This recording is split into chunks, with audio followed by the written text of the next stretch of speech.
I hope you've been all having a great Bangalore summit last couple of days, and I'm looking forward to sharing with you about work. We all love work, don't we? So let's talk a little bit about that. Work is that human beings have always tried to make the work easier. So that is a constant thing that has happened in the past. It's going to happen in the future as well. So this is one beautiful thing about work. And much of what we work on every day is actually to reduce the work we are doing. So constant productivity improvement is always something that's very characteristic about the work. Long time ago, it used to be work for self, and over a period of time, as the humanity evolved and we started forming communities and work became more of a group work, we got organized to create the work, and that's how we are ending up in today's way of working, where a lot of people congregate in one place to work together.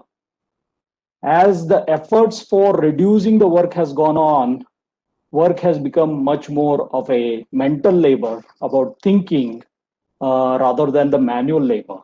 As we think about how to get machines and automation and other things to do the hard labor. Couple of 100 years ago, industrial revolution basically brought, starting with the steam engine, taking steam engine to mechanize everything so that enormous amounts of things could be done by a very few people. But these machines still had to be operated by people.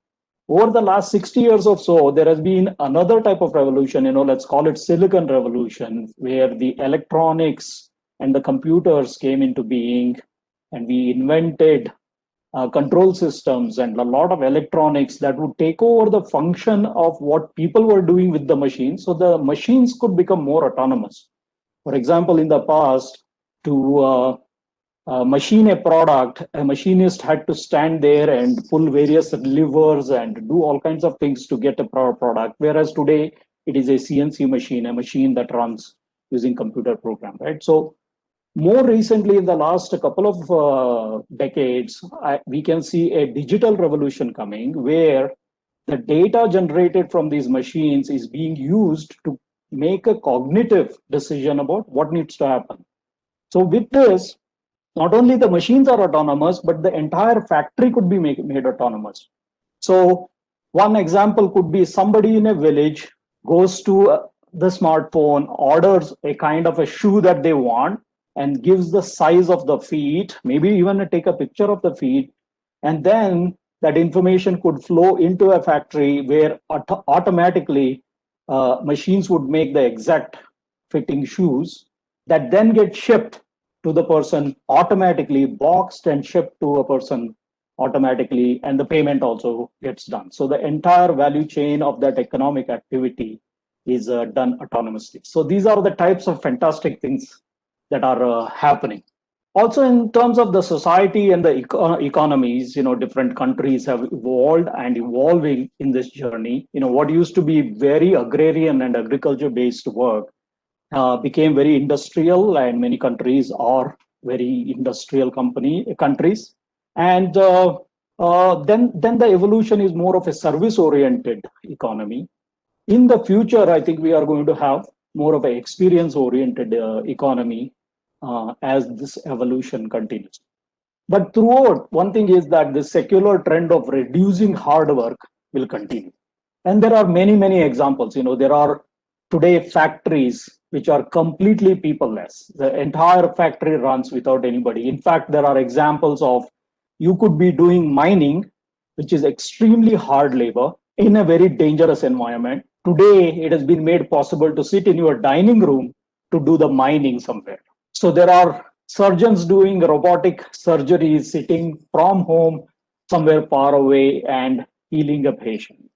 So there is autonomous cars that we are talking about, right? So many of these things are already at work. Especially there are autonomous ships, autonomous aircrafts, for example, have been flying for a long time, doing a lot of the work, a lot of dangerous work as well. There is within automotive industry, autonomous vehicles are going to become a major thing, and they are today successfully running in a controlled environment. They will become very ubiquitous over time, and we will do that. What that allows is somebody who has to instead today spend the time and effort to drive to go from point A to point B now has all that time given back to them, where they can then be sitting and experiencing, entertaining themselves, living life. And so it's again making the job easier.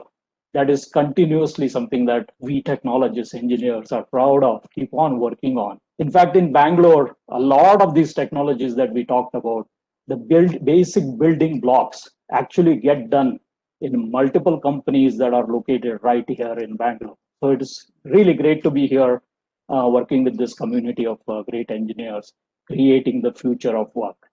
Now, a couple of quarters ago, 6, 7, 8 months ago, suddenly we had this COVID pandemic. And what it actually did is basically accelerated this trend of ease of working. So by force, we all had to basically isolate ourselves, stay at home, and work from anywhere. So the knowledge profession, especially the knowledge-based workers, it was very clear that work could in fact be done without having to commute and congregate in one place. Work could be done from anywhere. So a lot of things that we thought was not possible traditionally has always been done in person have now actually been done without people being present, including schools. So every day children had to get in the school bus, go to the school, but nowadays they are sitting at home and studying. It is possible. Even the courts, you don't have to go to the court, wait for in line, waiting for your name to be called out because you could be sitting somewhere and attending court. And I'll give you a personal example of how the ISO audits were conducted in a very complex engineering company like ourselves, Quest Global. We have 75 offices in 15 different countries, and we work in very, very complicated domains such as oil and gas, aerospace, automotive, which have their own quality systems. And this year, our quality audit, which every year used to take a month, where the auditors would travel to many of our offices, it was all done remotely. And in fact, the auditors could spend a lot more quality time going through our quality management system and talking to people and giving great assessment. Now, something like this could not have been thought about just a year ago. So it is really great things that have happened due to COVID in terms of the acceleration of how the work can be made simple and easier. When we talk about the tech industry, we are in India, it's a 4 million engineers working on the information technology and the business process management in verticals such as banking, finance, as well as another 600,000 engineers doing very complex engineering and R&D support for our customers in verticals such as automobiles, aerospace, semiconductor, telecom, you name it, medical devices, energy, computation. So this entire force of 4.5 million engineers had to be overnight shifted during the pandemic when the lockdown happened to work from home. It had taken this industry 3 decades to build whatever, and it had to be completely unraveled in just 3 weeks to get everybody out of the offices into wherever they could, mostly at home. Many of the people traveled back to their towns and they had to productively come and work together. So the team, the industry did a fantastic job of really executing this with great heroics from all different functions, especially IT and HR worked very hard to make this happen. And the kind of things that could not ever be thought of can be done from somewhere else was done. And the continuous support for our customers in all parts of the world who themselves were going through a lot of pandemic related disruptions were extremely ably supported by the community of engineers from India. So it was a great and a proud moment for all of us to be able to achieve that. And Bangalore, of course, had to play a major role. Bangalore led from the front because nearly 40% of this work happens from just this one city, Bangalore. And so Bangalore had its destiny, and it had to execute, and did a marvelous job, including, there was great support from the government. All the people accepted this change and really thought about how to collaborate and help and do their part rather than uh, obstruct any progress. So there was a great collaboration. The city was a really done great job by the police, the delivery boys, the medical staff did their part admirably. And our industry body, NASSCOM, played an instrumental role in making sure that they heard all the voices of the industry, and then made sure the government was able to support, the administration was able to support. At the same time, all the messages from the government, administration was given to all the members, as well as sharing of the best practices to deal with such a massive change to happen within just 3 weeks. So we have received customer appreciation from all across. All customers are delighted with how little disruption they experienced, even though we went through a massive change here during the lockdown. When I think about the future of work, I thought about how it works in layers. Not only our work is affecting ourselves, but it also affects the company. And also there is an influence of these layers when we think about the work. So I thought about, what is the impact, how things are going to change in the world, in this country, the city, each of the industry, a organization or the company, as well as a person involved in this industry. When we think about the humanity, so this pandemic brought us all together like nothing else could. So there was heightened collaboration, information sharing. Collaboration was at its best among the knowledge workers. Now, having done that, having experienced that, there is no way to go back. So I think that future of work is going to involve a lot more collaboration without boundary among the best of the talents coming together from no matter where they are, and creating the best of the products and experiences for the world in the future. So the digital and automation revolution will only accelerate just because of what happened. We will also be working with talent which is widespread. Maybe your talent is available wherever it is available from, can be utilized, and also look for the best cost. Because of this, I think the trend of outsourcing and offshoring will tremendously increase over the next few years, because now it has become apparent to a lot of the industries all over the place who have had issues of finding the engineering resources, but somehow been managing and not be able to execute their strategy because of resource restrictions, have now discovered that it is possible to get fantastic work done from as far away as it needs to be. So you go where the talent is available, you tap the best talent at the best cost and get work done. So I think that trend is going to be very, very important for this industry. The other thing is, the industrial age had kind of crept into, and some of the laws and regulations hadn't really changed and become more conducive to knowledge workers, because the legacy of the industrial age was very much there, and it's very difficult to change laws. But one great thing I've seen is that the laws are changing like anything, recognizing that the knowledge workers are different, engineers are different, what they do, how they do can be different, is very much acknowledged, and the governments are changing these laws very, very proactively. And we have seen India and the state governments do fantastic job really quickly changing and making things better for the whole community. When we think about India as a country, one thing that I think this will do is that there was a massive wave of urbanization going on. A lot of people from tier 2 cities and villages migrating to a few cities and congesting the cities. So that trend will moderate now because work could happen from anywhere. So with this, the talent and the jobs and the incomes will move to smaller cities, bringing more prosperity into the smaller cities. But that actually puts the onus on the government to make sure the infrastructure in small cities is upgraded. Other great thing is that the infrastructure, which was very, very difficult to make in large cities like Bangalore, is not really able to catch up with the kind of people coming in, number of people coming in. So the big cities will also get a breather and have the chance to kind of have the infrastructure to catch up with the population we have. And India is producing a lot of great number of engineers. About a quarter of all the new fresh engineers in the world come out of India.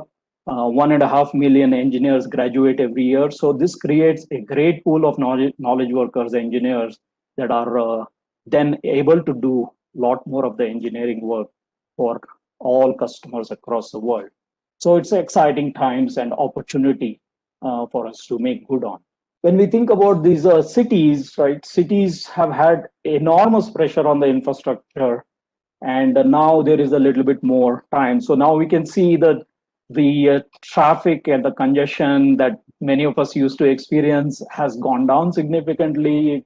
The city become much more livable and attractive, and it is just great when we think about the city. Now, what that does is that um, it will attract more of the investment. It will attract the best of the talent that does want to come back here, because there is already a great ecosystem that's available. There are so many startups and there are so many great companies doing great engineering work. So all those people who otherwise didn't want to come here can now come back. So this brings investment, the talent, and the innovation quotient of a city like Bangalore will actually improve tremendously because of this opportunity.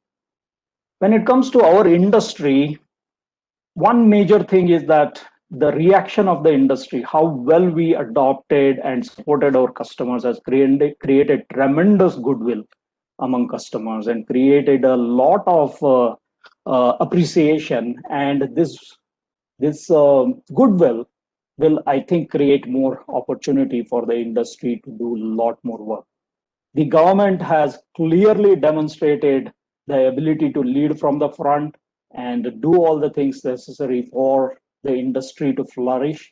And that is great. Even during the heights of pandemic, I could still see people thinking about what do we do for the next 10 years in terms of developing the city? What is the innovation mechanisms that are required? What kind of policies are important? How do we create a hub of innovation right here? So I think all these things will start bearing fruits as over the next few months and years. And I think it's a great opportunity for the city to really make good on this. Now, when it comes to individual companies, I think it is an opportunity for each one to decide for itself what they want to do. And the main question to ask is, how much of the old way do we want to keep, bring it back, or do we change for good?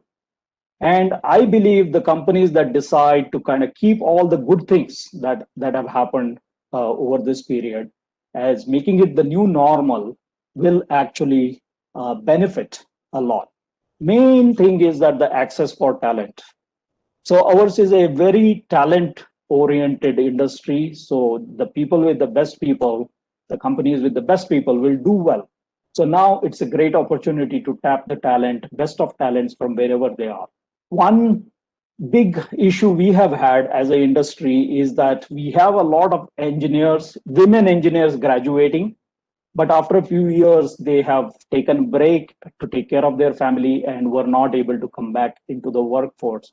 Now, I see this as a big opportunity to bring a lot of the women back into the engineering workforce by allowing them to work from the comforts of home while they are tending to the family, but at the same time, work from home very productively. So it's a main asset, big asset that I believe has been unlocked and that is available now. Productivity of engineers also has definitely improved. We have examples and we have data to show that the productivity of people has increased, because what used to be earlier way of getting up, getting ready, and getting into a commute to go to the office and then have the same commute back to home. So a lot of that time now becomes much more productive. People are able to concentrate better. on the work and get more things done. The attrition also reduces because big portion of attrition, no matter how great a company is because of the change in the family situation of people. They have to move because somebody else moved, somebody is not keeping well, or whatever that life situation. Now, I think the attrition will reduce significantly for those companies that are good at taking care of their people. The flexible workforce is another great opportunity to take advantage of, and that brings the flexible cost structure. But there are some challenges. The main challenge, of course, is to make sure the IT cyber security of your company, which is used to be in one place very well. It was like a fortress. Every morning you would open the door, people will come in, close the door, and then again open in the evening. So now today, suddenly everybody is all over the place, and they all need to be put into a secure IT bubble to make sure there is no compromise of information, or there is no cyber attacks and such problems. So this is going to be one of the major challenges, and the industry has really done a great job already. And I see a very rapid adoption, a lot of new technology, cloud-based technologies to ensure cyber security. I think we have come a long way in just the last 6 months on this one. Companies need to ponder on some things. Not everything is answered yet. Okay, so there are certain things that need to be answered. It may take some time, but we have to really address these issues. One major issue that I think about is, hey, how about this innovation and ideation, right? We all have heard of these anecdotes of how two people met in a cafeteria in a company. One person had a problem, other person came up with this brilliant solution, and that created something fantastic for not just the company, but the entire world. I mean, there are examples like that, but how does that happen if everybody is sitting at home and working? How do we bring about this chance interaction among people to create the ideation? Performance management is the other big issue, because performance management typically has been by leaders, observing people at work, and similarly, like people observing and benchmarking themselves, the people looking left, right, how am I doing versus other people, right? So that becomes a bit harder. So how do we manage that? How can we be fair and equitable in performance management? Culture building is the other thing. It is very clear the culture is a very, very important aspect of a business success. For a lot of businesses, their culture is what differentiates them. Now, culture is something that comes through assimilation. When the new people come into an organization and they look at how their leaders and how their peers and how their co-workers are all behaving, creates that culture for the entire organization, and each of the new person comes in. But how do we do that now if we are all going to be mostly working? And also for HR to care for people, it is a bigger challenge, a different type of a challenge. So how do we do that when people are all over the place? Some of the basic things I think the companies need to do, first and foremost, is give access. Work on making sure that your engineers have access to all the things that they need, so that they can do productive work. Their time is not wasted, and their frustration doesn't build if they are given all the right access, the comforts of working productively from home. The other thing is to continue to invest in building the bonding, not just with the company and the person, but also allow for the person to bond with their teams, and even the teams beyond their own immediate teams. So how to create that is a very, very important for the companies to think about. And for that, communication is a big thing. So we need to over communicate now to keep this thing forced together. So the worst thing that could happen is that while somebody is working, they feel isolated from the rest of the organization, and their loyalty starts fading. So this is a big challenge. So that's why it's important for organizations to come together and take care of this. Digitalization should not only be for the customer's problem solution, but even for internal organization. How do we take full advantage of the digitalization? I think is a big opportunity. One other thing is education, the reskilling, because the technology keeps changing. Every 2 years there is new thing, Now, when people are isolated, that quotient of themselves improving and educating themselves, building the skills necessary for doing the things of the future is important, and organization needs to spend more time on that. Now, the other last thing is that flexibility. It's a question for each of the organization to decide how much flexibility to give or not. So I believe in we all having to trust our people, and to make sure that not measure people by the number of hours, but rather by the deliverables, what they produce, and provide the flexibility. Any company that does that, I think, will do better, because there are problems for people working from home, because they are now with a family. There are many pressures. The compartmentalization of a day in a life versus work is not possible. So flexibility is something I think is very important for companies to give. At an individual level, finally, now this is the basic unit of this entire circle, is at an individual level. People get motivated day to day by seeing that their hard work is being recognized and they are making progress. So it is important for individuals to demonstrate their performance and to make sure that their career progression goes on. It's important for the companies to provide such a platform. One of the things that it becomes difficult for individuals is the networking ability.